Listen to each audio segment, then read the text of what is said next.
Sokinlik istagan ko'ngillar uchun Sakina kanali.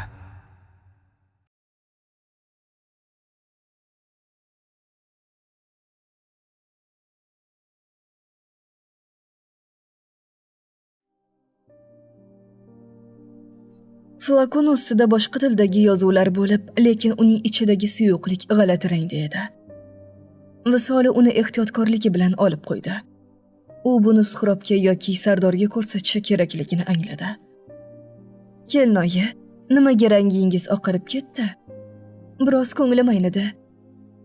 To'satdan chiqqan Zarnisa Visolaning yuzidagi o'zgarishni payqamay qolmadi. "Nimaga? Tinchlikmi?" Ha, tinchlik." Zarnisa atrofga qarab tashqariga chiqarilgan ko'rpachalarni ko'rdi. "Bularni nega chiqardingiz?" "Haligi... shunchaki." "Nega dovdiraysiz? Tinchlikmi axir?" "Nima? Dadam biror nima qilibdilarmi?" Zarnisaning qiziquvchan nigohlari Visolaning titrayotgan qo'llariga qadaldi. U otasining fe'lini yaxshi bilar. Uyda sodir bo'layotgan har bir g'alati holat ortida Mamatboyning qandaydir qora ishi turishiga shubha qilmasdi. "Kelinoyi, menga qarang." Zarnisa Visolaning yoqasidan tutgudek yaqin keldi. "Dadam tunda yana janjal qildilarmi? Yoki sizga biror gap aytdilarmi? Nega hamma narsani ko'chaga chiqardingiz? Hidga chidab bo'lmayapti-ku." Visola labini tishladi. Aytsinmi? Aytsa, Zarnisaning otasiga bo'lgan nafrati yanada olovlanmaydimi? Lekin u cho'ntagidagi o'sha sirli flakonni eslab, gapni aylantirishga qaror qildi. "Yo'q, Zari, hech qanday janjal bo'lmadi. Faqat dadangizni mazzalari yo'qdek. Tunda o'zlarini eplay olmay qolibdilar. Xonani tozalashga majbur bo'ldim." Zarnisa qotib qoldi. Otasi doim mag'rur, hammaga buyruq beradigan Mamatboy o'zini eplay olmay qolishi. Bu uning uchun nafaqat yangilik, balki qandaydir mudhishlikning daragi edi. "O'zlarini eplay olmabdilar?" Zarnisa zaharxanda bilan kulib yubordi. "Xudo urganni shundan bilsa bo'ladi. Bir umr odamlar uning jabrini tortib yurdi. Endi navbat dadamga kelibdimi?" Sohiba tilla bozoriga bordi. Italiyadan olib kelingan tillalarni sotishdan boshqa chorasi qolmadi. Ijara pulini to'lash kerak. Kamiga bosh qorong'uligi og'ir o'tyapti. Mana hozir tillani yaxshigina summaga pulladi. Keyin tanish shifokorni oldiga yo'l oldi. Uning bir rejasi bor bo'lib, agar amalga oshsa, anchagina yukdan qutulardi. Shifokor qabulida navbatda ikkitagina ayol bor ekan. Sohibaga ham tezda navbat kela qoldi. "Assalomu alaykum, doktor." Doktor ayol ulangan kipriklarini to'sib turgan ko'zoynakni to'g'rilab unga qaradi. "Kel, Sohiba. Ahvoling tuzukmi?" "Ha, yaxshi. Oldingizga bir iltimos bilan kelganman." Sohiba boshidan o'tganlarni aytib berdi. Doktor yoqasini ushladi. "Tasodifni qara-ya." "Tasodif emas bu. To'qnashuv bu. Dahshatli to'qnashuv. Bilasizmi, men bolani kimgadir bermoqchiman. Farzand talab oilalardan topib bering. Sizda tanishlar bo'ladi-ku. O'ylab gapiryapsanmi?" "Yaxshilab o'yladim. Men bolaga qaray olmayman. Imkonim yo'q. Doktor, iltimos sizdan." Doktor Gulzora o'ylanib qoldi. Keyin telefonidan raqam topib berdi va chaqiruvni amalga oshirdi. "Allo, Feruza, yaxshimisiz? Ana va iltimosingiz bo'yicha qo'ng'iroq qilyapman. Bolasini beradigan topildi. Vaqtingiz bo'lganda yonimga kelib keting." Telefonda gaplashib bo'lgach, Sohibaga yuzlandi. "Ana, muammoing hal bo'ladigan bo'ldi. Faqat so'zingdan tonmaysanmi?" "Yo'q. Menga bu bolani keragi yo'q." "Unda muammosiz. Hozir seni tekshiraman." Feruza necha yildan beri farzandga zor. "Unga tahlillaringni ko'rsataman. Evaziga nima so'raysan?" "Meni kimligimni bilishmasin." "Bo'ldi, kelishdik." Sohiba ketdi. Doktor esa bu orqali qancha pul ishlay olishini chamalay ketdi. Hech bo'lmaganda bitta mashinaligi bo'lishi mumkin. Feruzani eri boy. Hech narsani ayamaydi ayb o'zidaligi uchun. Sohiba shifoxona yo'lagidan chiqar ekan, qornini ushlab qo'ydi. Lekin bu onalik mehri emas, balki qutulishi kerak bo'lgan yukka bo'lgan nafrat edi. U o'zini ozodlikka chiqqandek his qilardi. Tilla pullari ijara muammosini hal qilsa, Gulzora doktor orqali keladigan suyunchi pullari unga yangi hayot boshlash uchun imkon beradi. U bilmasdiki, u sotayotgan bola Mamatboyning avlodi yoki uning qilmishlarining bir parchasi bo'lishi mumkin. Taqdir o'yini shunchalik chigalki, bu bola kelajakda kimningdir qo'lida Mamatboyga qarshi qurolga aylanishi hech gap emas. Doktor Gulzora Sohibaning ketganidan so'ng stoli ustidagi qog'ozlarni yig'ishtira boshladi. Uning ko'z oldida yangi modeldagi mashina va dabdabali hayot suratlari namoyon bo'ldi. Feruza gap so'zdan qo'rqadi, deb pichirladi u o'ziga o'zi. Eri boy bo'lgani bilan bepushtlik tamg'asi bilan yashashini istamaydi. Agar bu bolani o'ziniki qilib bersam, u menga tilladan haykal qo'yadi. Muammosini yechib bersam, marra meniki. Sohibani ham mahkam ushlashim kerak. Boshimga qo'ngan baxt qushi u. Bugun Layloni to'yi. Tunda buvisi u bilan yotib bir-ikki maslahatini berdi. Erni nonini yeyish uchun temirdan tish kerakligini va eng muhimi Alloh bergan jonni faqat uni o'zigina olish haqida ancha gapirdi. Visoli ham allaqachon yetib kelgan. Hovli odamga to'lgan. Shundagina Laylo shunchalik ko'p qarindoshi borligini his qildi. Yana ham otasi kelganidan keyin angladi buni. Laylo, hali yosh edingda singlim. Visoli barcha ginalarni unutgan holda singlisini quchdi. Oppa, Malik yaxshi yigit. Umid qilaman, seni baxtli qiladi. To'y bu 2 yoshni baxt va visol oqshomi. Layloni boshi osmonlarda, yonida shahzodalardek yigit. Unga qarab to'ymayapti. O'zi ham juda go'zal kelinchak bo'ldi. Laylosh, go'zalim, sen xuddi onamga o'xshaysan. Chindan ham Laylo Sevarani xuddi o'zi bo'lganda qolganda. Buvasi va buvisini ko'zlarida yosh, go'dakligidan katta qilgan nabiralarni bugun uzatishyapti. Hamza namuchi qovog'ingdan qor yog'yapti. Shu go'dakkinaga sira ko'ngling isimadi-a? Onasi Hamzani holatini ko'rib gapirdi. Oyi, qayerdagi gaplarni gapirmang. Undan ko'ra Layloni baxtli bo'lsin deb duo qil. Otalik haqqini ado qila olmagan bo'lsang ham, hech bo'lmasa duo qilishga yararsan. Hamza indamadi. Onasi ham nabirasi tomon yurib ketdi. Hamza esa onasining gaplaridan so'ng battar siqildi. U Layloga qarar ekan, Sevaraning yuzini ko'rardi. Lekin qalbida o'sha mash'um shubha. Bu bola begona degan o'y uni bo'g'ardi. U duo qilish o'rniga tezroq bu to'y tugashini va majburiyatdan qutulishni istardi. Bugun shifoxonada Gulzora doktor Feruza bilan uchrashdi.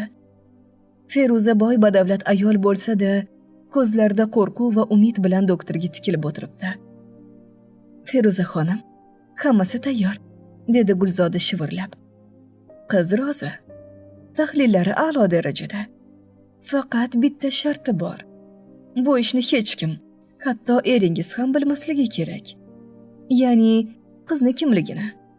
Bolani tug'ishi vaqti kelganda biz hammasini go'yoki siz o'zingiz tug'gandek rasmiylashtiramiz. Nomingizga olamiz. Feruza titroq qo'llari bilan sumkasidan qalin konvert chiqardi. Mana bu suyunchisiga.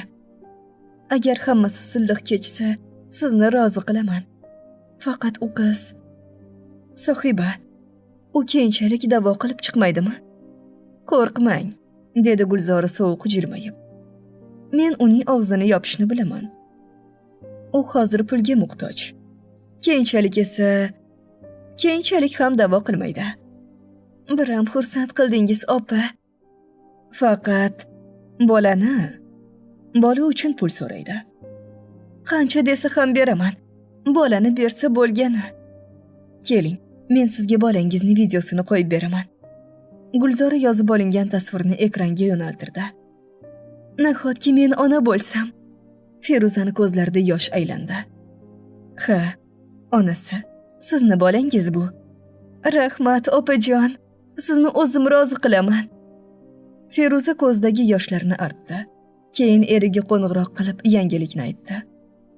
Laylo va Abdumalik sahna to'rida o'tirishibdi. Mehmon va mezbonlar raqsga tushar, to'y qizigandan qizidi.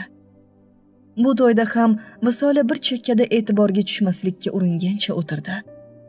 Bilardi Suhrobni kuzatuvi ostida u. Suhrob to'yga kelishdan oldin ogohlantirdi. Raqsga tushishni xayolingga ham keltirma deb. Mana, erini aytganini qilib, buvisini oldidan jilmay o'tiribdi. Visoli, tursinglingni to'yida o'ynasang-chi. Yo'q, buva, tinchgina o'tiray. To'y oxirlab keksa otaxonlardan biri duoga qo'l ochib, 2 yoshga uzoq umr tiladi. Keyin esa ularni baxt koshonasi tomon kuzatishdi. Mana, Laylo va Malik yolg'iz qolishdi. Ungacha yangilar kirib, Layloga nozik masala haqida ogohlantirib, o'rgatib ketishdi. Qizni yuragi tovoniga tushay dedi. Malik unga yaqinlashganda yuragi qinidan chiqqudek gursillab urardi. Menga kelin salom qilmaysanmi? Malik o'zini majburlab jilmaydi. Laylo ohista salom boshladi. Bu kunni juda uzoq kutdim. Nihoyat menikisan. Laylo titradi. Malik uni bag'riga bosib ro'molini boshidan olib tashladi. Keyin ko'zlariga tikildi. Uzoq tikilib turdi. O'zini tushuna olmadi. Nima qilarini bilmay shokda edi u. Malik aka, meni aybim nima? Onam senlarni deb o'lim yoqasida. Sen buzuq onang sabab onamni umri xarob bo'lgan. Ukam o'lgan. Laylo yig'lardi. Shunday ekan, nega qasdingizni mendan olyapsiz? Men sizga nima qildim? Otang aybdor. Onang aybdor. Hozir sen ketasan. Mana buni esa yo'q qilaman. Hech qanday nishon bo'lmaydi. Senga kim ham ishonardi? Bunday qilmang, iltimos. Laylo zor qaqshab yig'lay boshladi. Chiqib hozir aytaman. Bu benomusni olib keting deb. Laylo, meni avrashga urinma. Laylo shokda qolgan. Oyoq qo'li ishlamay qotib qolganda. Hozirgina muhabbatdan 7-osmonlarga uchgan kelinchak o'sha osmondan katta tezlikda quladi. Otam meni o'ldiradi. Bu sizlarning muammoingiz. Malik shaxt bilan eshikdan chiqib ketdi. Bu lahzada Layloning dunyosi chil-parchin bo'ldi. Baxt qasri deb o'ylagani aslida mohirlik bilan qurilgan qasos qopqoni bo'lib chiqdi. Malikning sovuqqonlik bilan aytgan gaplari qizning qalbiga zaharli tig'dek qadaldi. Malik to'xtamadi. Tashqariga chiqqanida ko'plashib onasini xonasiga chopib ketishgani uchun o'sha tomon shoshdi. Ichkariga kirganida onasining rangi oqarib ketgan. Atrofini qarindoshlar o'rab olganda. Oyi, Malik. Bolam. Sora o'g'li tomon qo'l cho'zdi. Ko'zlarida yosh aylandi. Shu yerdaman, oyi. Yaxshi yurgandingiz-ku. Ammo Sora yaxshi emasdi. Bor kuchini jamlab to'yni chiroyli o'tishi uchun turib berdi xolos. Hamma chiqsin. O'g'limda gapim bor. Birin-ketin qarindoshlar chiqib, ona bola yolg'iz qolishdi. Ana, niyatingga yetding. Oyi, sizni qasdingizni olaman. Hozir uni haydayman. Ularning oilasi butun umr bu tamg'ani ko'tarib yashashiga to'g'ri keladi. Sora yuragini ushladi. Men seni bunaqa pastkash qilib o'stirganim yo'q edi. Qiynalib zo'rg'a gapira boshladi. Oyi, sizni shu ko'yga solishgani uchun uylandim. Yo'q. Agar onam qabrida tinch yotsin desang, u bilan baxtli bo'l. Men hammasini bildim. Sora gapira turib tutilib qolardi. Nima demoqchisiz, oyi? Malik onasini qo'llarini o'par, ko'zlaridan yosh tomchilardi. Sevara, u aybsiz. Uni Mamat.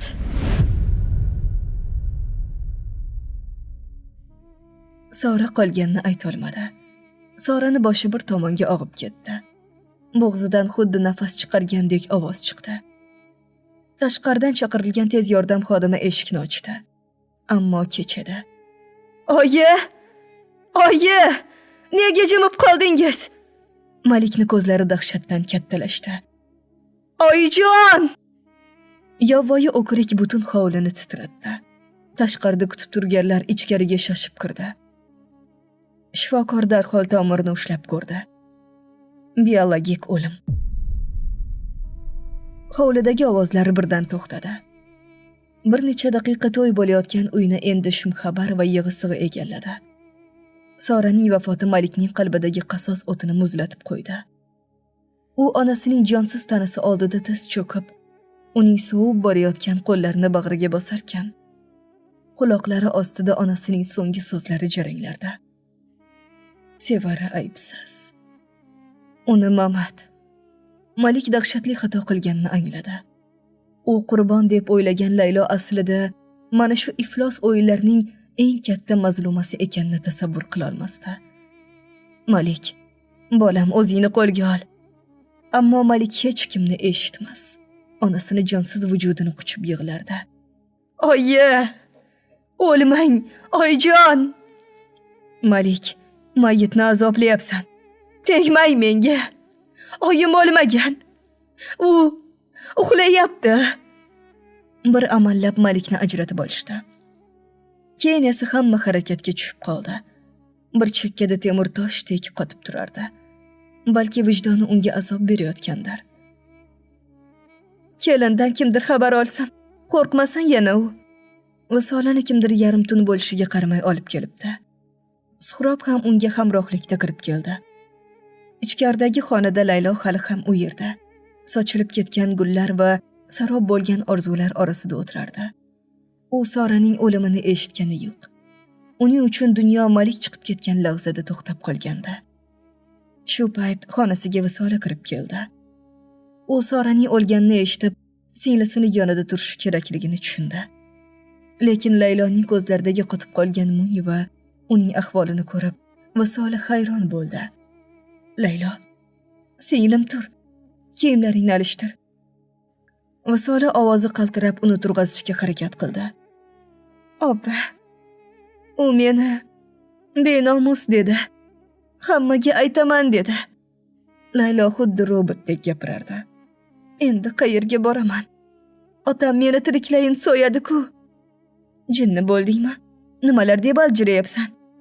Opa, endi nima qilaman? Men benomus emasman. Sen hayajondasan. Xato o'ylayapsan. Opa, o'lgim kelayapti. Laylo yig'lab yubordi. Visola uni quchib sochlaridan siladi. Agar onam o'zlarini o'ldirmaganlarida edi, hammasi boshqacha bo'lar edi. Bizni himoya qilardilar. Shu kunga tushganimiz uchun onamni kechirmayman. Bizni dunyoga keltirib, himoyasiz qoldirib o'zlarini o'ylaganlari uchun kechirmayman. Visolani ham to'y kuni esiga tushib, singlisini quchib yig'ladi. Ammo bu uzoq davom etmadi. Darrov o'zini qo'lga oldi. O'zingni tut. Qaynonang vafot etibdi. Nima? Ha, omonatini topshiribdi. Meni debmi, opa? Laylo qo'rqqanicha gapirdi. Nega seni deb bo'ladi? O'zi kasal edi-ku. Tur, tayyorlan. Azaga chiqmasang ham bu yaltir-yulturlarni sporog'iga alishtiraylik. Men xonangni tartibga keltiraman. Visola shunday deya tartibsiz xonani yig'a ketdi. Laylo arang kiyimini almashtirishga tushdi. Bu mudhish kecha barchani dilida dog' bo'lib qoladigan bo'ldi. Bir kunda ham to'y, ham aza. Visola singlisining holatini ko'rib, ichidan zil ketdi. Malikning tuhmati Layloning qalbini tilka pora qilgan bo'lsa, Zoraning o'limi bu xonadonga og'ir va sovuq sukunat olib keldi. Hozircha Malik hech narsa qilmasa kerak. Qilganda ham Suhrobdan yordam so'raydi. U himoya qiladi ularni.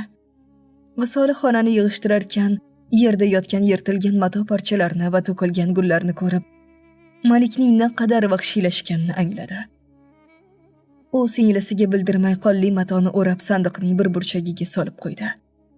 Ustidan kiyimlarini tekislab qo'ydi. Isbot kerak bo'lsa, mana isbot. Laylo, dedi Visoli singlisiga yuzlanib. Hozir Malikning nima degani ahamiyatsiz. Qaynonangning o'limi seni mana shu mash'um tuhmatdan vaqtincha bo'lsa-da asrab turadi. Hozir hech kim senga nega degan savol bermaydi. Faqat o'zingni qo'lga ol.